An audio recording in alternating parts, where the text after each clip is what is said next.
Hello and welcome to the first session of the Schoolyard Forest Design lecture series. We're very happy that many familiar faces are here and some new folks are here. My name is Lauren McKenna. I'm a senior program manager with Green Schoolyards America, and I'll be assisted today with tech by Dante Sudolewski, who is a communications and program coordinator with Green Schoolyards America. We have some others from our team at the meeting as well.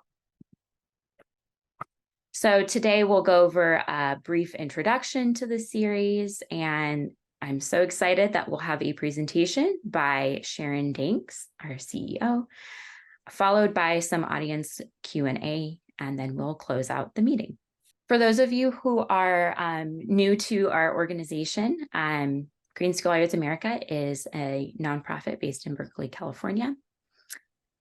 It inspires and supports systems change to transform asphalt-covered school grounds into living schoolyards that improve children's well-being, learning, and play while strengthening their community's ecological health and climate resilience. We are working to change the paradigm for school ground design, use, and management so all children will have access to the natural world and the places they visit every day. And we know many of you have been doing this kind of work in your own communities. This series is part of a new initiative, the National Schoolyard Forest System. This initiative is to increase tree canopy on public school grounds across the United States to directly shade and protect pre-K through 12th grade students from extreme heat and rising temperatures due to climate change. California is the first state in the National Schoolyard Forest System. Again, we know that many of you are doing this kind of work in your own communities, and we would love to learn more about that work. We do have a wonderful survey where you can submit information and photos of your own community's schoolyard forests. In that link, you'll also see some case studies that we have so far. Thank you so much to those who've already submitted. We're excited to continue to learn and share and expand on this work. A little bit about the series today. This is the first session of hopefully many. It is hosted by Green Schoolyards America and will be the first Thursday of each month from 9 a.m. to 12 p.m. Pacific time. Each session will provide technical design-focused guidance for creating and stewarding high-quality green schoolyards and schoolyard forests. This is our fall 2023 lineup. We hope that you can join for multiple of these. There's a link in the chat to the registration page, and we hope you can invite a friend next time. So I'm pleased to welcome our speaker for today, Sharon Danks. A little bit about Sharon. She is an environmental city planner, social entrepreneur, schoolyard designer, researcher, and author who has worked to build and shape the green schoolyard field for more than 20 years. She founded Green Schoolyards America in 2023 and is the CEO. Her career has focused on transforming school grounds into vibrant, nature-rich public spaces that engage the community and nurture children as they learn and play. Her efforts to create a paradigm shift in the way schools are designed, used, and managed include co-founding Bay Tree Design, the International School Grounds Alliance, the National COVID-19 Outdoor Learning Initiative, and the California Schoolyard Forest System. She is the author of the award-winning book, Asphalt to Ecosystems, Design Ideas for Schoolyard Transformation, and became an Ashoka Fellow in 2017. She holds master's degrees in landscape architecture and city planning from UC Berkeley, and is the mother of 2 expert playground testers. So without further ado, welcome, Sharon. Thank you for being here. We're excited to listen in. Thanks so much, Lauren. Hello, everyone. Thank you so much for coming today.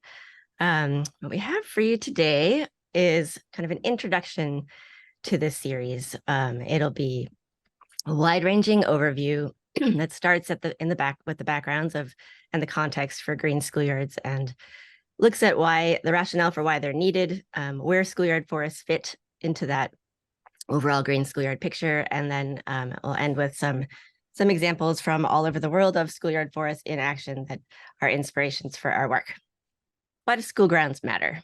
So across the United States, there are almost 50 million K-12 students who are attending school every day on thousands of acres of public land. And many of our school grounds look like this, and they, as you can see, offer very little to improve the well-being of students, their communities, and the environment. School grounds across the country really need systemic investment to reach their potential to be thriving centers for learning, public health, community access to nature, and climate and ecological resilience. They also have major equity issues in access to nature. Many American communities don't have equitably distributed public green spaces throughout the city itself, and so nature-rich school grounds have the potential to connect every child with the natural world every day. The amount of land management is also really important, and I think an overlooked aspect of what a lot of school districts do. And since school districts are one of the largest land managers in every city, the choices they make when they manage that land is incredibly important and also impacts the environmental footprint of their cities and the health of children and their communities. And the landscapes that we give children also have kind of a subconscious message to the kids. They tell kids how adults view them and where their place in the world is, where that is. And so the physical conditions of the grounds are really important to children's self-image. And what do we want the grounds to say to kids? The same schoolyard that you just saw in the previous picture was transformed into a green schoolyard, and it's one of the schools that inspired the transformation of San Francisco Unified School District's land to green their grounds. Like you can see the buildings in the back there disappear behind those trees. So we have the power to shift landscapes that are paved into something entirely different. This is a picture taken 10 years after the first, and another one 6 years later. You can see plants grown in. So you can really shift the environment if a community collaborates and acts together. And green schoolyards, living schoolyards, which are terms we use interchangeably, are child-centered spaces that are designed to increase children's joy, laughter, and happiness. Think of the kids as the primary and most, central users of these spaces, that these environments that should be designed for them. Next. Living schoolyards support the curriculum. That's true across all grade levels and subject areas, and they provide places for engaging and convenient hands-on resources that tie into the curriculum. And you'll notice a lot of my pictures are for younger kids. That just happens to be where I've traveled. That they are equally relevant all across the pre-K to high school and college grade levels. There are many academic benefits of green schoolyards and schoolyard forests.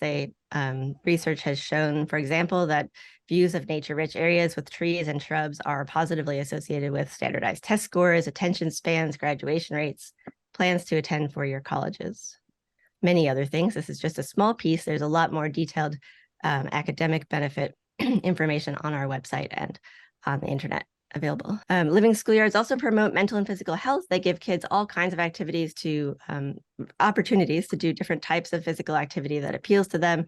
And having access to nature reduces stress, improves social emotional wellness, and trees, of course, provide shade and reduce heat. They are also places where green schoolyards and schoolyard forests are aspects of green infrastructure for school grounds. So developing school grounds as child-friendly green infrastructure supports local ecological systems, strengthens wildlife corridors in our communities, infiltrates stormwater on site, cools urban heat islands, and improves air quality.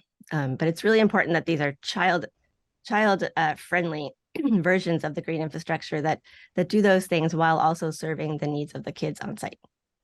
And the picture here is a schoolyard in Germany that was previously entirely paved and is now a rich, a nature-rich environment for kids. So what are schoolyard forests?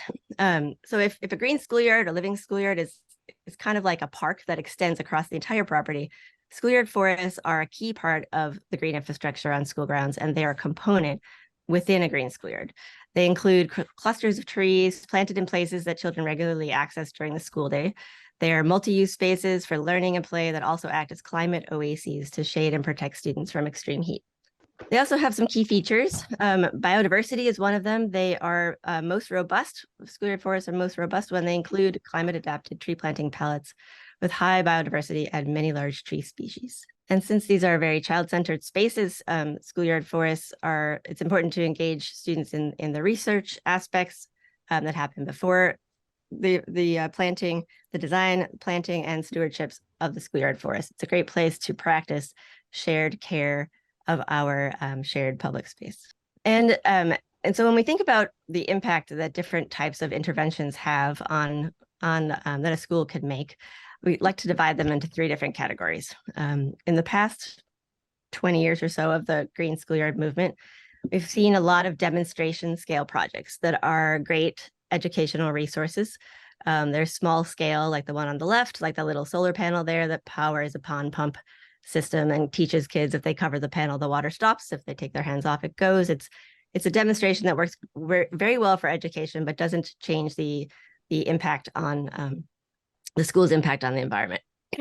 That same school has a rooftop solar array, however, that provides about 1/3 of the power that the school uses in a year. And so that is a school level impact example, a bigger project, same type of idea, but is actually shifting how lightly the school sits in the community's ecological infrastructure. And on the right is a school in the same school district that has solar panels on the rooftop that provide all of the energy that school uses in a year. And it also is helping to make a district level impact when they have multiple schools doing this at the same time. So I have a couple examples to follow that are small scale, demonstration scale, school level impact, and district scale. And we're aiming now at district scale impact. As the Green Schoolyard movement has grown, it's time to be shifting the way that schools interact with their cities. So in the stormwater management realm, you can have stormwater management at a small scale, like these little cisterns that are taking water off the roof of a shade structure that can help with seasonal irrigation, or you can have really large systems elsewhere that infiltrate a lot of water. So this is a demonstration scale stormwater rainwater harvesting project.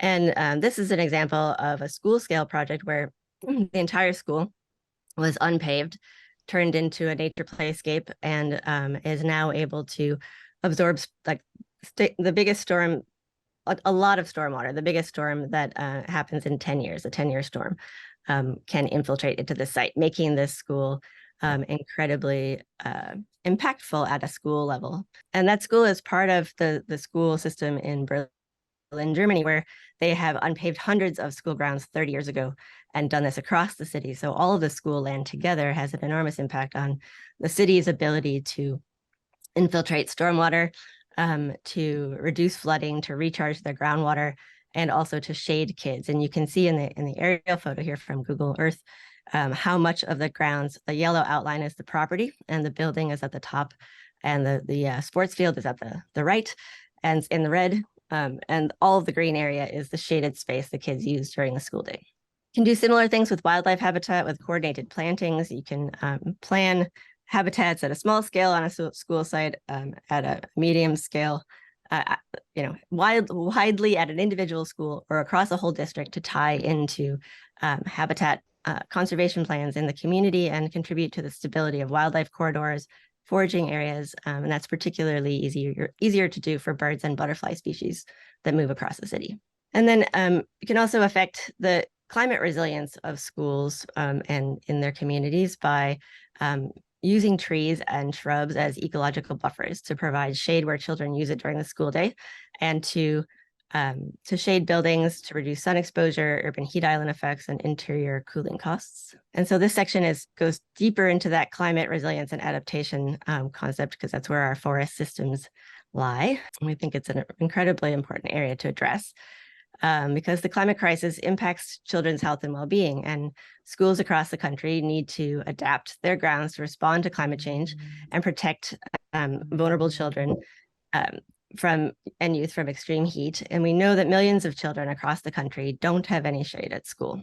And again, equity, tree canopy equity is essential because most schools across economic lines can use more trees, but the lack of shade is particularly urgent in places that have the fewest trees, the hottest present and future climate, and in underserved communities where they need increased resilience to climate change. So over the last 5 years or so, we've been measuring playground surface temperatures to document how material choices for building and planting impacts schoolyard microclimates and contributes to urban heat islands. And here in the picture, you can see that handheld temperature surface measurement on the top right ironically, measuring 166.8 degrees on a smiling piece of the poured-in-place rubber, which is one of the materials that heats up the most in the sun.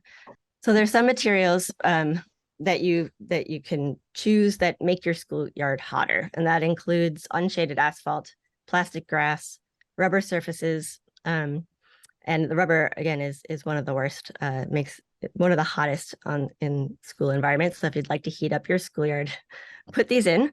If your school grounds are too hot, it's probably better to avoid them. In our research, we've been doing some GIS study of school grounds in California, and in the there are 5.9 million kids in the school system on about 130,000 acres of land, and we know that 9% of the grounds of that 130,000 acres is shaded. So schools have a statewide mean canopy coverage of 9%.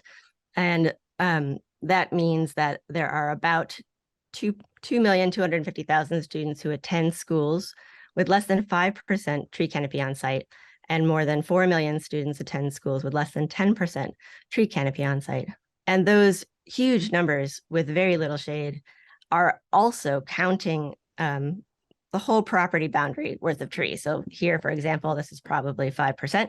And all of it, as you can see, is in the places that adults use every day and look at in the community, and not where the kids are standing. So the kids actually have zero shade, even though there are trees on the property.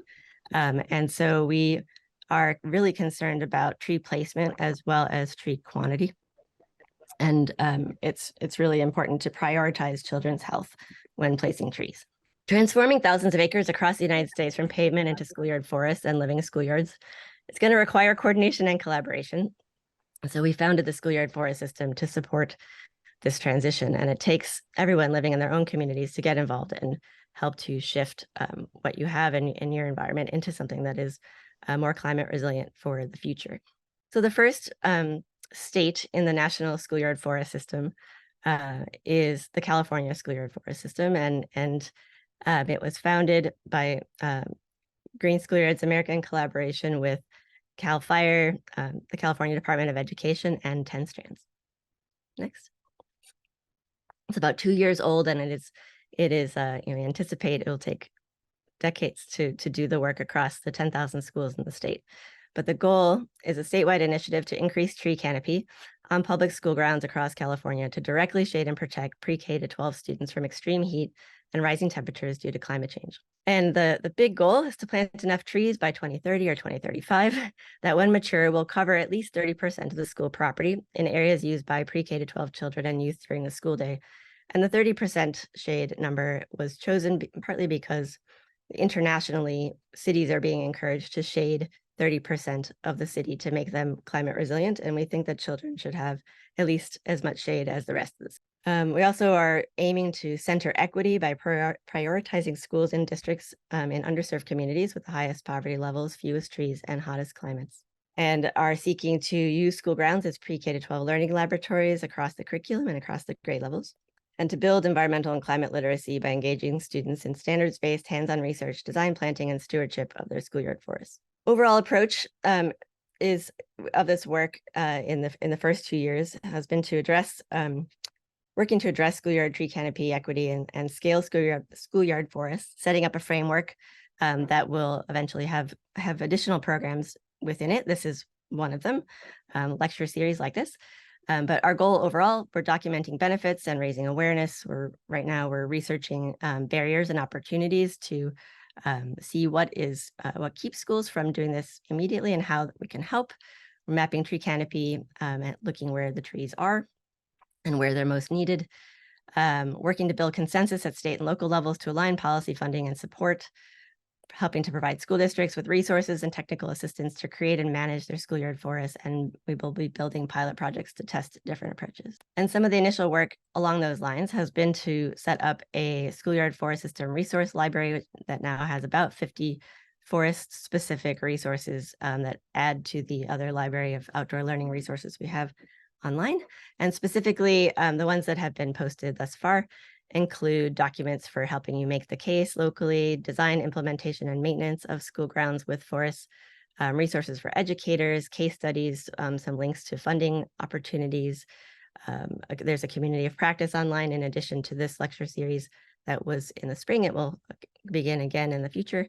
And then information about how to scale schoolyard forests across your district or state. And there are also, for example, design guidance that includes, the library includes things like how to design schoolyard forests, how to select trees for your schoolyard, planting information, student engagement through a lesson called How Cool is Your Schoolyard for temperature measurement. And then the California, we've developed what I think is a really exciting tree list for California, all different climate zones in California that is climate adapted, present and future, includes present and future needs. And so it will, if we want these trees to live for 100 years, we need to have trees selected that will work in the current climate and also as climate shifts. And this list has been adapted for that. It supports learning and play. It was created in collaboration with experts in forestry and in design for school grounds. And we're really excited to offer it on our website and hope other states will develop similar palettes. And we're interested in helping with that too. And then here, so now I want to shift into some just inspiration examples. What does it look like when you do this in different places? And so these are grouped into kind of rough categories, but I thought I would just flip through these fairly quickly and show you a lot of pictures. So I think the first thing to think about when you're at a school site is, do you already have trees? And if so, how can you use them, protect them, and celebrate them, and make sure that they don't get taken out during renovations? Because existing trees are already providing shade and climate benefits and should be kept and maintained whenever possible. I should note too that I've had the opportunity to travel around the world looking at school grounds, and so I'm including the country on the slide that each picture is from. And they do, yes, have different regulations about design, but in general, the broad concepts of what they're doing are pretty much around the world. And some places are pretty far ahead of us, so it's good to look and see what they've done. So here's another one of a school using a forest to as part of their curriculum, that's existing forest. Another one here in California, the integrating outdoor learning environments into the trees they already have. And especially if you've got magnificent trees like this one, protect it, preserve it, and use it. It's lovely. Some schools are really lucky to be, instead of have a forest in a school, they have a school in a forest, and the forest surrounds their campus, and they get to have their lessons and live their life at school inside a forest, which is fabulous. So here's one from Taiwan. It circles the forest, circles the school. And another view of a different school in Taiwan with an on-site forest, play forest. This one is a school in Illinois that is named for a tree, and it has a tree name in its name, and it has it's a public facing and student accessible area of the grounds that have outdoor learning seating. And then going to the opposite end of things, small groves. What can you do if you don't have a lot of space? Because this idea is adaptable to any campus size and climate. So you can create cozy, shady nooks in different places of the grounds for conversation and outdoor learning and play. You can use a small patch of trees to cool adjacent classrooms and provide places for kids to be during recess. You can shade outdoor walkways, shelter physical activity and play spaces. And then some forests are designed, schoolyard forests are designed purely for the play value and to be integrated with the play environment. And so here's an example from Oregon where they've put shade trees directly within and throughout their playground. And one from Japan that has a zip line through the trees and the play structure is under the tree canopies. And another one from Japan using a hillside space and shade for their preschool. And another one from Japan that uses the trees as part of the play structure or play adjacent structure. So the kids feel like they're in the canopy when they're up in the constructed structure. Another sheltered play space and a shaded play space from Virginia with this lovely playhouses and another preschool environment. Because the smaller the kids are, the more vulnerable they are to heat. So this is particularly useful as a climate adaptation for preschools and young kids. Some schools also use trees and shrubs as a placemaking tool, and in this case, kind of an open-topped playhouse in Sweden. And the next slide steps inside that structure. There it is. And it's a preschool where the adults can see in from the top of what's happening on the inside with the kids. And this similar structure is a living willow kind of playhouse in Germany in the midst of a schoolyard in Berlin. And if in our context, we're concerned about teachers not being able to supervise, you can always prune. If we, in our context, like to be able to see the who's inside more than they do, say, in this example, we could prune the bottom foot or two of those willows so that you can see the feet walking through there. But even when the kids are sitting, they still feel enclosed, like they have a private place, but the adults can still supervise. So it's possible to do both. And then there are many types of many examples of schoolyard forests that have outdoor learning, outdoor classrooms in them, and other types of multi-use seating. This one's in England, in a child-planted forest. This one is in Sweden. This one is in Oregon, with other multi-use picnic tables, which are so versatile for outdoor lunch or classes or gathering spaces and events. Similar concept in California. And this one is a school in Virginia that made a whole outdoor library reading area, which is lovely and inviting and welcoming. And it has, places for kids to sit outside and read books during their library session at school. It's in the courtyard of the school. And then forests can also be the subject of the lesson itself. There are places where many types of curriculum can happen, but you can certainly do science and botany lessons in a schoolyard forest. This one is happening at a high school in Indonesia.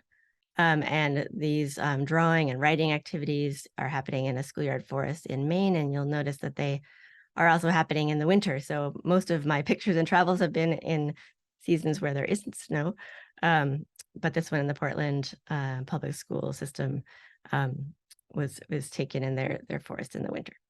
And then food forests are a whole nother category of the type of schoolyard forest you can try to implement. This one is the Edible Schoolyard in Berkeley, California, where they have a pretty extensive orchard that is also a really shady agricultural environment. So it's providing both the fruit trees are planted for food production and the shade. They have a ton of different types of crops available. Here's a little close-up of some of those plants and figs and olives and other fruit trees. And a similar concept, different design in Vietnam at a rural school that has like coconuts and tropical fruits growing in their grounds, providing shade and food. So biodiversity is another theme, and it's great to have forests that have many different types of plantings, both so they'll be more resilient to climate change and more interesting to the kids and provide different types of shade. That first one was in Virginia, where they had signage about their forest. This one is in Colorado, where the school has developed a wetland and forest planting half on school property, half on park property, and because they are adjacent to a park. And the forest is planted in clusters with different parts of the state in mind, so the classes can come out and study the different zones of habitat in the state of Colorado. It's a pretty lovely project. Crestview Elementary next. And this is an example of biodiversity and a creek that runs through a school in Taiwan, where there's a tree canopy providing the shade on the campus. And then the whole idea we were talking about earlier of climate adaptation and how trees can specifically be placed and planned to help cool school grounds. And so this is an example of a climate adapted cooling landscape that is adjacent to sports facilities to cool at least the sidelines here directly, and hopefully the pavement areas too. And you'll notice that the pavement is made as small as possible here, both for rainwater infiltration and to reduce urban heat island, which is also a smart climate adaptation. It's in New Mexico. This climate adapted cooling landscape for sports is in Taiwan, and they are trying to directly shade some of the hardscape as well. And here another one from Taiwan where they're also adjacent, like shading some of the hardscape as well at this school. And then you can use trees in, this one is shading the building in Virginia along the edge of the building and grounds with the nature play space in the middle. Next. Another one from Indonesia where they have indoor-outdoor space under the eaves of the school building and the adjacent forest very close by. This one in Taiwan, again, trees planted to shade the building and the kids. Another one from Thailand, similar concept where it's really hot. This section is about sponge schoolyards from Germany that we talked about a little bit in the stormwater scale example. And so these are just a few shots of what they have done with their grounds after unpaving about 400 of them 30 years ago. They have some of the best stormwater infiltration and shade across their school system in the city. And so here's one. All of these pictures used to be paved school sites about 30 years ago, and this is what they look like when they grow up. And again, you can prune judiciously so that teachers can see through. They have just chosen not to. So here's one picture, and another school with different outdoor meeting areas and play areas integrated, and another one too for younger kids, same idea. And then lastly, just child planted forests. I think this is just a little dive into the sequence that might includes research about what you have and how the temperatures are, where it's hotter and cooler, so that kids can help advise the school where to plant trees. And this connects to our How Cool is Your Schoolyard activity that's online. Next. It's important to involve kids in the design process to imagine what they want their schoolyard forest to be. What does it look like? What can they do there? How does it integrate with the grounds? There's they can be involved in planting, as they were at this Milwaukee Forest in Berkeley, California. And then later on in the stewardship and management of schoolyard forests and collective caretaking for the shared space. And this is last picture here is just an example of a 50-year-old child planted forest that's in Berkeley, California at Washington Elementary. And just a reminder that children can be change makers, and we need to support their ability to shift the environments around them. It helps to make the depressing topic of climate change one that they can start to address on a small scale and see the efforts of their work shift, and they are lasting changes that are things that can help the school for many decades in the future. So some closing thoughts. I'd say overall, within the Green Schoolyard and Schoolyard Forest fields, the land that schools manage really matters, and the public land devoted to children is really scarce and precious, and we need to use it wisely and think about how to maximize what it can do for children and their community. Kids need shade, and it's really essential to directly protect them from extreme heat and other effects of climate change. Our infrastructure was set up for 1940s thinking. We need to bring it into the future and give them the shade and climate resilience they need. Now is the time to act. Green schoolyards and schoolyard forests provide opportunities to address this pressing cross-sector problems at scale, and we hope that you'll join us in this important work. Next. So we have, please sign up to receive updates in our newsletter and join our community of advocates by participating in our online lecture series like this one and the community of practice in the future. And you can find links to those on our website. Thank you. That's all. Thank you so much, Sharon. It's always wonderful to hear from you and see beautiful pictures. So we will have a little under 20 minutes, 15-20 minutes for a question and discussion that Sharon can answer. Feel free to write any questions you have in the chat. We'll try to get to as many as we can. All right, so some questions that we have coming in. Thank you so much for sending them. This one is from Matt. He's asking about rubber surfaces can be a reliable, accessible surface for play areas. And how do we account for the trade-offs in equity relating to access when you look at the downsides of hot surfaces? That's a good question. I think that some of these questions like that one are questions that we need to wrestle with as a field and that we don't have a single answer for yet. I think in the past we've been making decisions about school ground design from a narrower perspective that doesn't look at health impacts on kids of heat, because that's a newly shifting area, and that has also prioritized adults' needs really first. And it's important to make things efficient and have maintenance be as inexpensive as possible and have access be as wide as possible. But we also, I don't know, there's just more factors that need to go into the equation so we can come out with a result that is accessible and is cooler. And one easy way to do that, I'd say, if you can't take out the rubber, is to shade it. So finding ways to add shade trees to rubber to at least keep it out of the direct sun. But a colleague of mine boiled it down to, like, if you've renovated a schoolyard and you've made it hotter, you've failed. So think about how you make it cooler in the process of doing whatever it is you're doing. And yeah, we need to work on new materials. But basically, there are materials that meet codes for wheelchair access compliance that are natural materials.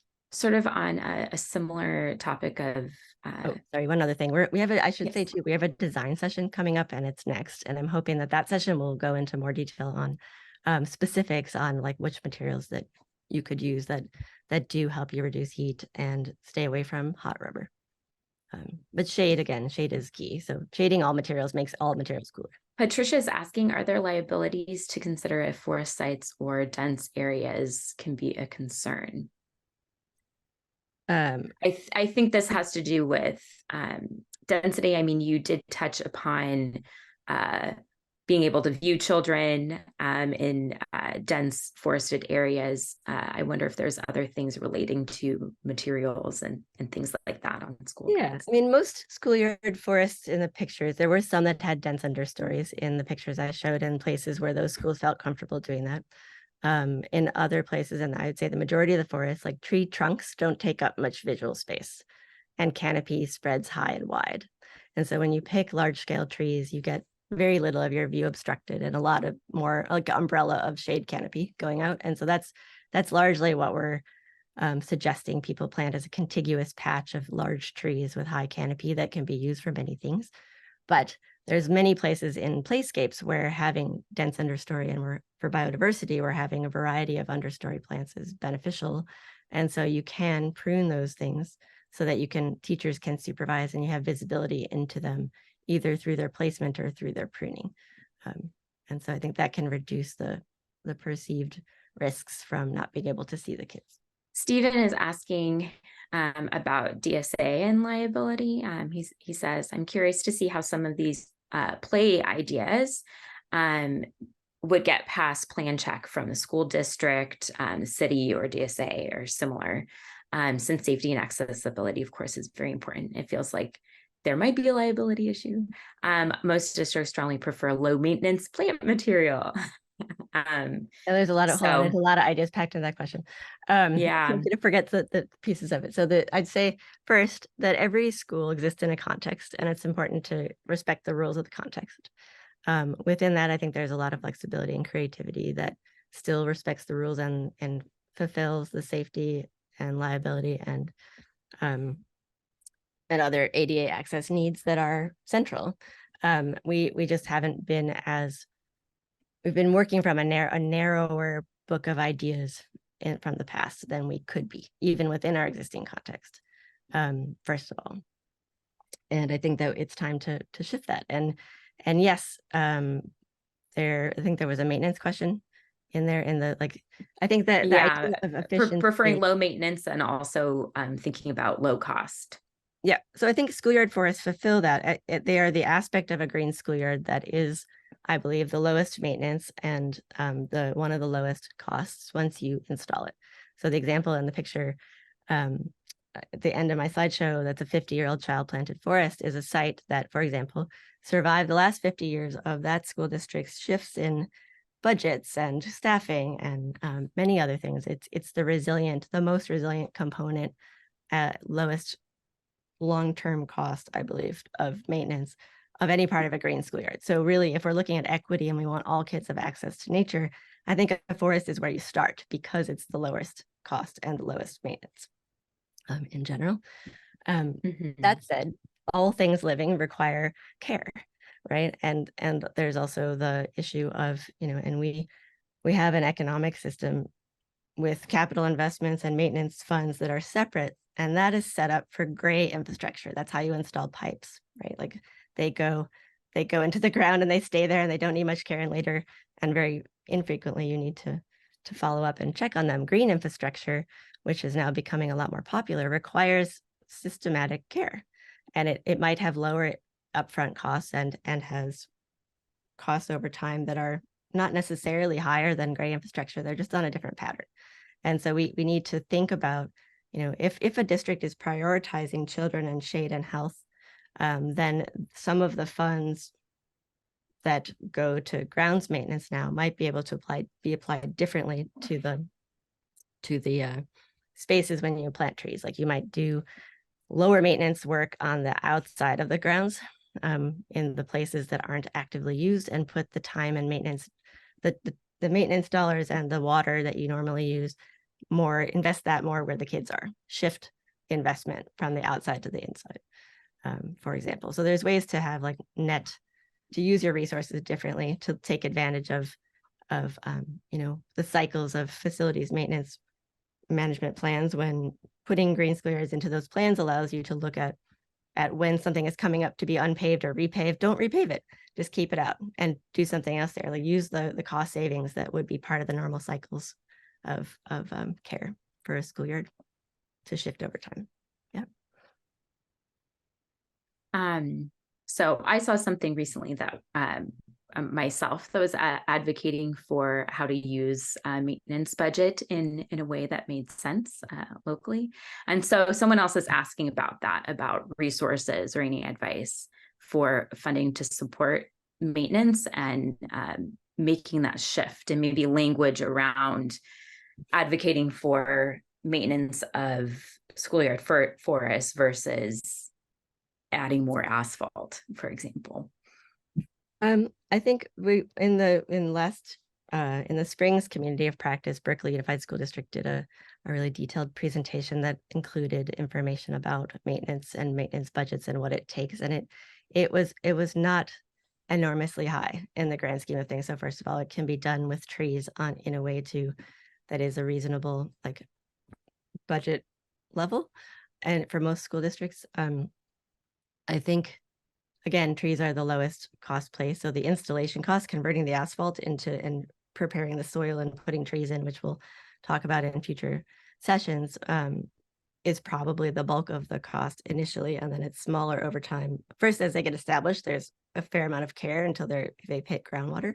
But then it's a cycle of every couple of years being able to care for trees and look out for branches. And so it's not necessarily an overwhelming cost if you plant trees that are appropriate for your site and the space. Sorry, I'm not sure if I answered your question.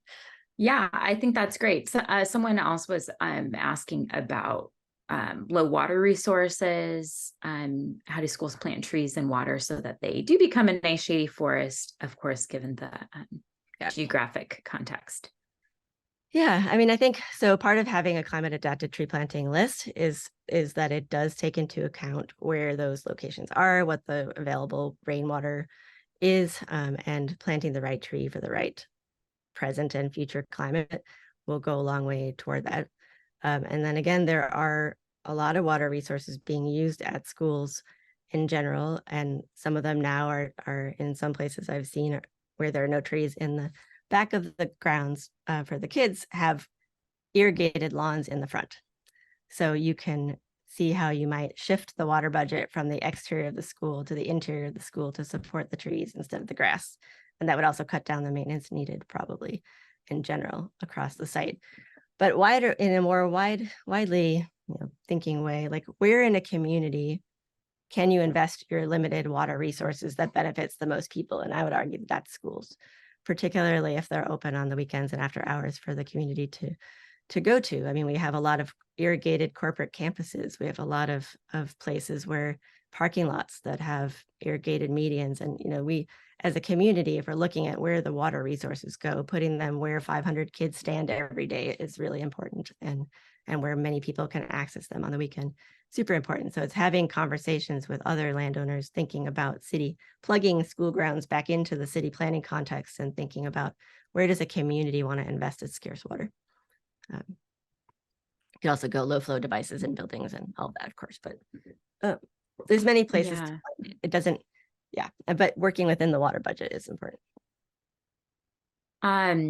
All these sort of kind of flow into each other, all these questions. I just thought Daniel, there's like a colleague of mine is a landscape architect in Israel, and it's extremely dry there, right? And they still managed to plant forests across many places. And now they've transformed dry desert-like places into forested environments. And if they can do it in that climate, we can do it in most parts of the United States as well.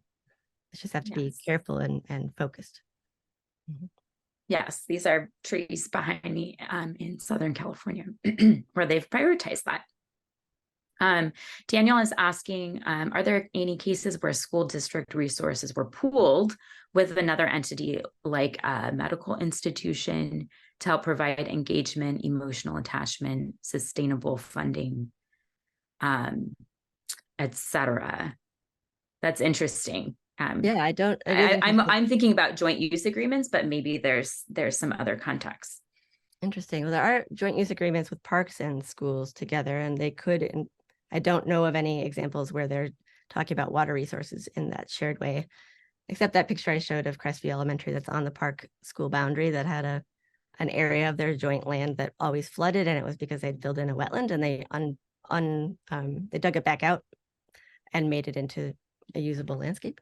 I mean, I think that's kind of the kind of creativity of thinking of who has the resources you can apply to school ground land for public benefit is a great direction for the future, and would love to hear if anyone decides to explore those types of things. I have heard there are water agencies in California that have been, like the San Francisco Public Utilities Commission and others, who have been working on helping schools unpave their grounds and infiltrate their stormwater and learn about how to do it, and share best practices with engineers, helping school districts think about it.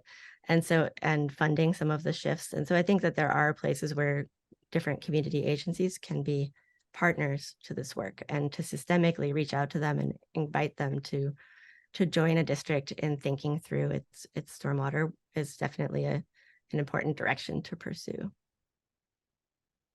And that's in Berlin, actually, like the trigger for that, for I think it was 400 schools that unpaved 30 years ago, was in part not only the East and West Berlin coming together and East needing great renovation, but also a stormwater regulation that required every parcel to infiltrate the biggest storm that happens every 10 years. So it's 10-year storm, which is an enormous amount of water. So they all unpaved, took out all their storm drains, regraded, took out the asphalt, regraded the site, and made the stormwater soak in on the ground. So we have a link actually to a lecture specifically about that on our website, on the regional page that we can share as well if people want to know more about that type of water agency, or like water agency inspired grounds renovation as well. Next question. Next. Yeah, so many people are asking about where to start changing the mindset and culture. They're all interrelated. So I guess a good overarching question is, if a school's not already thinking about this, if they don't have a school site that has an example of this to point to at all, what are some best practices for the school community to encourage making this change?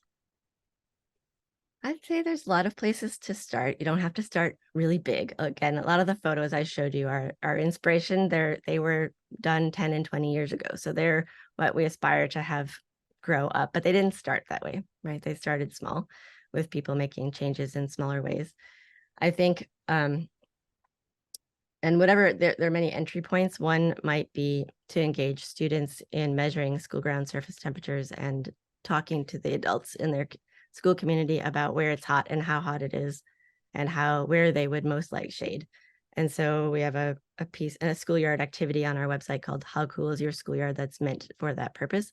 And we have an interim version online now, and it will just get a little bit updated soon. But the page, we can share the page, and you can look at what's there now. We'll have another update soon. Other ways to start, I think, if you're in the facilities department of a school district, think about in your next facilities master plan update, how could you incorporate goals for school grounds as well as buildings, because facilities master plans usually are about the building and not the building and the ground so much. So there's places where you can put it into processes like that, put it into school board resolutions, help school boards make goals around what they would like to see. I think asking your school and your school district, what would you like let's say 500 acres your district manages to do for your children and your community? And how do you set goals around that? And what would you like it? Would you like it to be part of, should it be protecting children from climate change and being part of the resilience that your district is offering? If so, are there places where cities like the city is trying to do the same thing. And are there city funds that are for that purpose that could be applied to school campuses or adjacent spaces, or like just thinking about like there's any of these areas that you're interested in, find the one hook that interests you the most and start there. But I think that, you know, if you're shade, again, we're focused on forests because we think it is the most equitable, cheapest, easiest to maintain area of green schoolyards to start with. So I'd say like think about where you can plant trees, where students are present, where it's most needed as a first step. Absolutely. And we have resources in our library about how to make the case if you're looking to build buy-in. Don't do it alone. Pull together a coalition of friends and colleagues who are interested in helping. And I think school districts, don't bang on the doors of the school districts. Ask if you can help, and how that is what is most needed to help if you're outside of a district, because we want to support school districts in the shift. Yeah. Yes. We are about time. Sorry to cut you off, Sharon. Amazing how time flies. We have many resources. There's many other questions. We'll try to address some of them. Within a short amount of time, we will share a recording with everyone who registered for this session. We do hope that you can join us next time, which is October, first Thursday of October. Same registration link, same location, same time. And we'll talk about the design process and principles next time. Thank you again, Sharon. Thank you, everyone who's here in this room. Thank you for all the work that you're doing, you're planning, you're thinking about, you're dreaming up. All right, take care, everyone. Thanks so much for coming, everyone.